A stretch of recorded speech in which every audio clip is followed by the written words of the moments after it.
শিখা দেব, আমি কাছাড় ডিস্ট্ৰিক্ট থেকে এসেছি। নমস্কাৰ, মোৰ নাম সাদ্দাদুল হুছেইন, মই গোৱালপাৰাৰ পৰা হয়। মোৰ নাম মোহাম্মদ জাহিদ ইছলাম, মই দৰঙৰ পৰা আহিছোঁ। মই বনশ্ৰী ভৰদাস, মই কামৰূপ ৰুৰেলত চিলেক্ট হৈছোঁ। মোৰ নাম মোহাম্মদ আবুল হুছেইন, মই দৰঙৰ পূব দলগাঁও এম ই স্কুলৰ প্ৰধান শিক্ষক। নমস্কাৰ, মোৰ নাম শ্ৰী ভাস্কৰ পাঠক, মই গোৱালপাৰা জিলাৰ পৰা আহিছোঁ।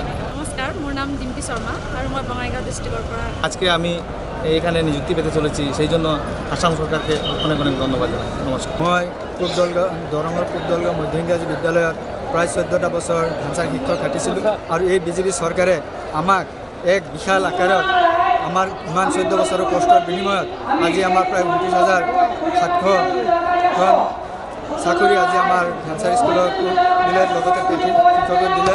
সেইবাবে মই বিজেপি চৰকাৰ তথা আমাৰ সৰ্বানন্দ সোণোৱাল চৰকাৰ, বিশেষকৈ আমাৰ শিক্ষামন্ত্ৰী ডক্টৰ হিমন্ত বিশ্ব শৰ্মাক মই মোৰ তৰফৰ পৰা তথা আমাৰ বিদ্যালয়েৰ তৰফেৰ পৰা মই আন্তরিক ধন্যবাদ জ্ঞাপন করেছি। এবং কাছাড় ডিস্ট্রিক্টে আমার অ্যাপয়েন্টমেন্ট হয়েছে।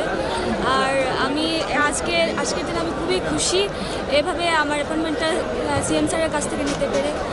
আর আমি সবাইকে, সিএম স্যার এবং আমার ইএম স্যার সবাইকে আমি অশেষ ধন্যবাদ জানাতে চাই। আজি বৰ আনন্দৰ দিন। অসমৰ মুখ্যমন্ত্ৰী সৰ্বানন্দ সোণোৱাল ডাঙৰীয়াৰ নেতৃত্বত অসমৰ শিক্ষামন্ত্ৰী হিমন্ত বিশ্ব শৰ্মা ডাঙৰীয়াই আমাক যিসমূহ সংস্থাপন দিলে তেখেতক ধন্যবাদ জনাইছোঁ। তো ইয়াতে আমাৰ এই অসম চৰকাৰখনে বৰ্তমানৰ যিটো ব্যৱস্থা কৰিছে, সেইটো মানে আমাৰ নিযুক্তিৰ ব্যৱস্থা কৰিছে, ইয়াতে আমি খুবেই আনন্দিত হৈছোঁ তথা খুবেই সুখী হৈছোঁ। বৰ্তমান তাৰমানে আগত আমি যেতিয়া এটা চাকৰিৰ কাৰণে য'ত মানে এটা আশা কৰাটো মানে মৰুভূমিত পানী বিচৰাৰ নিচিনা আছিল, কিন্তু বৰ্তমান সেই দিন নাই। আৰু বৰ্তমান মানে আমি যদি মেৰিট আছে, লগতে আমি এটা পৰীক্ষা, টেট পৰীক্ষা, এইটো যদি আমি সম্পূৰ্ণ য'ত নেকি নিকা আৰু স্বচ্ছভাৱে পাতিছে, আমি যদি নিজে ভালকৈ ষ্টাডি কৰোঁ, ভালকৈ ঘৰত পঢ়া শুনা কৰোঁ, তেতিয়াহ'লে সেই আগৰ দিন নাই যে আমি চাকৰিটো নাপাম। গতিকে মোৰ সকলোলৈ অনুৰোধ, লগতে অসমবাসী ৰাইজলৈ অনুৰোধ, যাতে সিহঁতে নিজৰ ল'ৰা ছোৱালীখিনিক ভালকৈ পঢ়া শুনাটো কৰায়। আৰু লগতে অসম চৰকাৰলৈ ধন্যবাদ থাকিল, কৃতজ্ঞতা থাকিল যে সিহঁতে আমাক ইমানখিনি সুবিধা কৰি দিছে, যিটো মানে নিকা আৰু স্বচ্ছভাৱে টেট পৰীক্ষা, লগতে নিযুক্তি প্ৰক্ৰিয়া সকলোখিনি ইমান ধুনীয়াকৈ নিয়াৰিকৈ পাতিছে।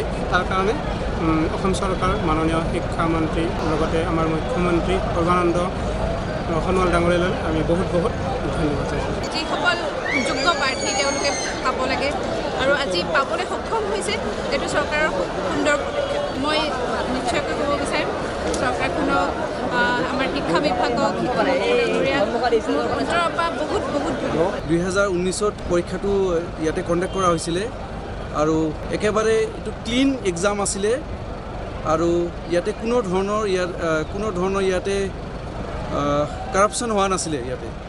আৰু আমি সেইটো কাৰণে চৰকাৰক ধন্যবাদ জ্ঞাপন কৰোঁ আৰু ভৱিষ্যতলৈ আশা কৰোঁ যিসকল ছাত্ৰ ছাত্ৰী আগবাঢ়ি আহি আছে তেখেতসকলে টেটৰ কাৰণে আৰু তেখেতসকলে ভালকৈ যেন প্ৰিপেয়াৰ কৰে।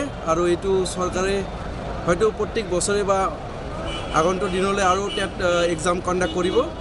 তো চবৰ কাৰণে শুভেচ্ছা থাকিল যে তেখেতসকল ভালকৈ প্ৰিপেৰেশ্যন কৰি এক্সাম দি পেলাই আকৌ মানে যেন শিক্ষকতালৈ আগবাঢ়ি আহে। এম ই স্কুলত চিলেকশ্যন পাইছোঁ আৰু অসম চৰকাৰৰ মাননীয় মুখ্যমন্ত্ৰী হিমন্ত বিশ্ব শৰ্মা ছাৰক অশেষ ধন্যবাদ যে আমাৰ নিচিনা নিবনুৱা, শিক্ষিত নিবনুৱা তেখেতে এটা সুযোগ দিছে, মানে ধৰক এপইণ্টমেণ্টৰ ক্ষেত্ৰত এপইণ্টমেণ্ট দি এটা সুযোগ দিছে, তাৰ কাৰণে তেওঁ বহুত বহুত ধন্যবাদ। আৰু লগতে আমাৰ আজিৰ মানে সভাৰ উপস্থিত মাননীয় মুখ্যমন্ত্ৰী সৰ্বানন্দ সোণোৱাল ছাৰ আৰু অসম চৰকাৰৰ গোটেই সদস্যবৃন্দক বহুত বহুত ধন্যবাদ। মই প্ৰায় 30 বছৰ কাল এই বিদ্যালয়ত ভেঞ্চাৰ হিচাপে কাম কৰিছিলোঁ আৰু বহুত কষ্টৰ মাজতে কৰিছোঁ। আজি তেখেতসকলে সৰ্বানন্দ সোণোৱাল চৰকাৰে আজি আমাক নিযুক্তি দিয়াৰ কাৰণে আমি তেখেতসকলৰ চৰকাৰক ধন্যবাদ দিছোঁ।